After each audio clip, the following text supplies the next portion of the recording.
You know what's really bizarre, Jack, is that we have these private prisons that have now hired lobbyists to go get minimum mandatories and new laws. In the spring of 2002, 5 current and former ranking police officers got together to talk about the war on drugs and its impact on their fellow officers. Over the next 3 years, this group of 5 swelled to 500, as current and former DEA agents, police chiefs, judges, and prosecutors joined their ranks. Now they've gone public, and what they're saying is shaking the drug war establishment to its roots. I think one of the things that I need to confront with respect to my own behavior is that even though for many years I have believed that this drug war is not just nonsense but harmful financially and psychically and spiritually, it's just an immoral proposition. I should have been saying much more of that much more strenuously. When I joined New Jersey State Police in 1964, we had 1,700 troopers. We had a 7-man narcotic unit. Always seemed perfectly adequate for the job we needed to do. And then overnight, as a result of these bills of Mr. Nixon's, we went from a 7-man unit to a 76-person narcotic bureau. Well, what they decided to do was they took undercover people like myself, and they targeted us against small friendship groups of young people in college, like yourselves. And as soon as we got in there and became their friends, come a Friday night, somebody would say, hey, school's out, we're off work, anyone want to get high? And of course, if nobody said that, that was our job. If somebody simply passed a marijuana cigarette, to me, they became a drug dealer. That hand-held marijuana cigarette would send that person to jail for 7 years. Over 1,000 young people went to jail as a direct result of what I did out there as one undercover agent, something that I'm certainly not proud of today. When I was a police officer in 1966, I used to enjoy kicking indoors and going after, a half a baggie of marijuana or a seed, even for that matter. It was a felony. We were told in the academy that that was a big pinch. It was really important to collect those numbers, and I did it. I did it with zeal. I did it with a lot of vigor. But after about 14 months on the job, having had a principal prosecutor slap me upside the head and question my understanding of the Constitution, I began to understand that the 17 or the 19-year-old kid I had in the backseat of my police car was not a criminal at all. I'm a retired police captain. I spent 20 years in law enforcement working for the town of Tonawanda Police Department. Now, the only way this war on drugs is going to be won is if we make drugs go away. We got to win the war. The enemy's got to be gone. We're making a war on drugs. Drugs are the enemy. We got to make them go away. Show of hands. How many people in this room believe we can do anything to make drugs go away? No more heroin, no more crack cocaine, no more marijuana. Drugs are gone. Let's move on to the next problem. Okay, so we can't make these drugs go away, so this war on drugs really isn't a good title. Makes us feel good. Going to win the war. But it really doesn't describe the policy. I got another word that describes the policy perfectly. Prohibition. How many people got a picture of a big black car, Chicago, Al Capone, and a Thompson submachine gun in their hand? Anybody? How many other thought when you hear that word, that doesn't work? Isn't that what we learned in this country between 1920 and 1933? Prohibition doesn't work. That's why we ended it.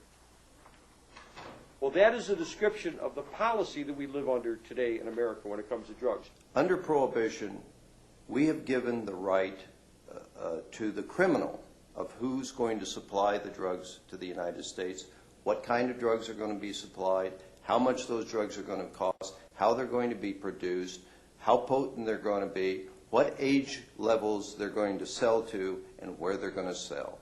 And if they decide they're going to sell to 10-year-old kids on our playgrounds, by God, that's where they'll be sold.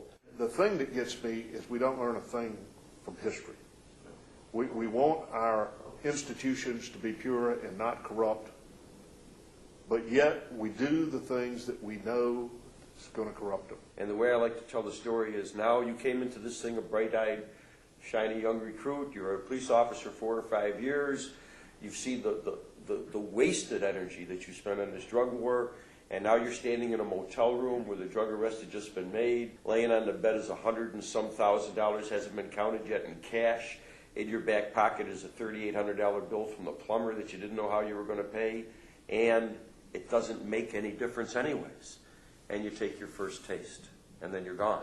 After I retired from the New Jersey State Police, I helped co-found this group called LEAP, or Law Enforcement Against Prohibition. It's a group that was created to give voice to all the current and former members of law enforcement who feel the war on drugs is not only a dismal failure, but it's a terribly destructive policy.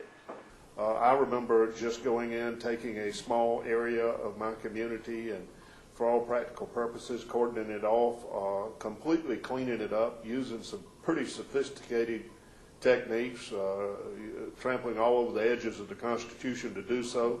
But I mean, really cleaning it up and getting all of the dope dealers out of there.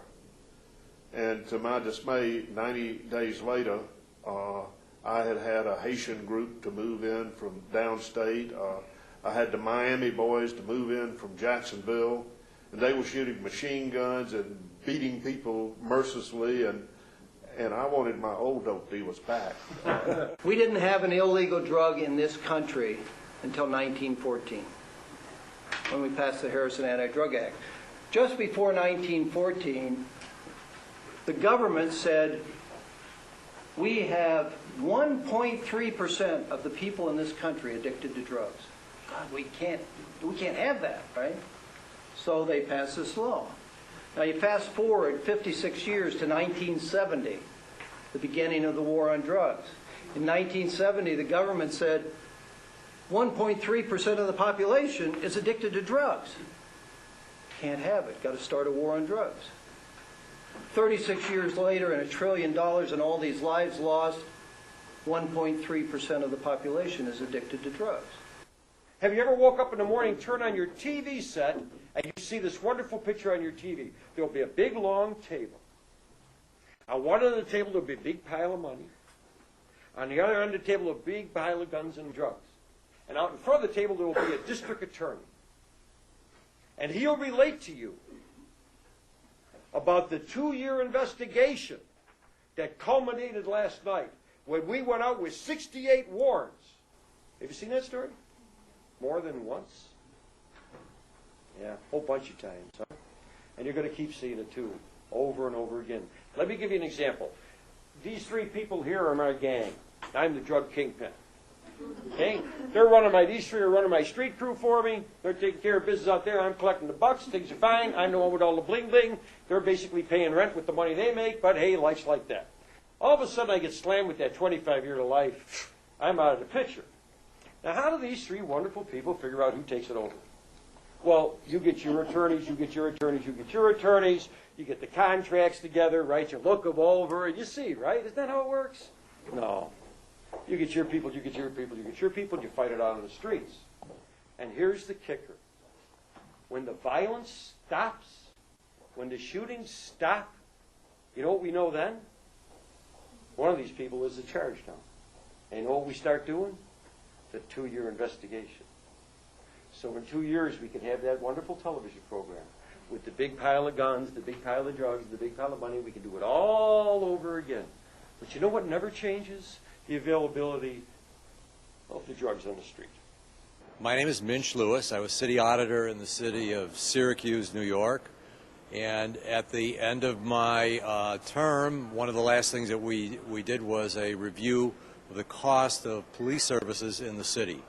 And that led us to discover that most of the money that the city spent for police services was related to drug-related arrests. You arrest a rapist, the rape stop. You arrest a bank robber, the bank robbery stop. What have you ever seen stop when you arrest a drug dealer or a drug user? Nothing. Nothing changes. Nothing changes. And the question really was, is that effective? Is that doing anything? Is that giving people any greater feeling of security when we're spending approximately $10 million a year to make these arrests? And the answer that we found after talking to people was no, this is not providing additional security. This is not giving them any greater feeling of belonging or security in their neighborhood. And if it isn't, then there must be a better alternative. Remove the profit motive. If you remove the profit motive, you can do away with almost all these problems. And how do you do that? Simple. You end prohibition, which can only mean one thing: legalize drugs. Legalize all drugs. Legalize them so that we can control them and regulate them and keep them out of the hands of our children. Drug legalization is not to be construed as an approach to our drug problem. Drug legalization is about our crime and violence problem. Once we legalize drugs, we got to then buckle down and start dealing with our drug problem. And that's not going to be easy, but it's something we can do. 50% of the adult cigarette smokers in this society have quit in the last 10 years. That's an amazing success story when you're talking about the most addictive drug we know of, nicotine. It's an amazing success story. How did we accomplish this wonderful success story? We educated. Really got the word out there to people about how dangerous this substance was. Let me tell you about the outcomes of legalization. First outcome is that 1.6 million less people would have to be arrested here every year, right? Which means something very important monetarily to everyone in this room, everyone in this state, which is in deficit spending like all the other states, everyone in this country, because this is what we spend every year to fight this war. $69 billion down the rat hole. Useless.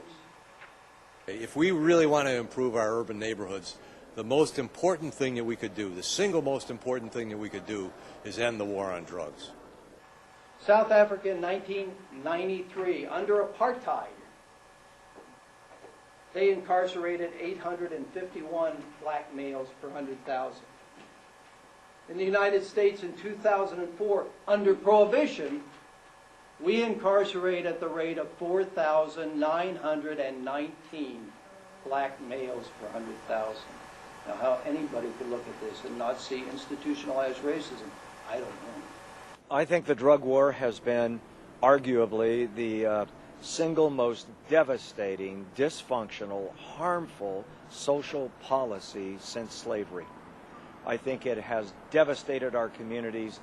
I think it has ruined the lives of so many of our fellow citizens.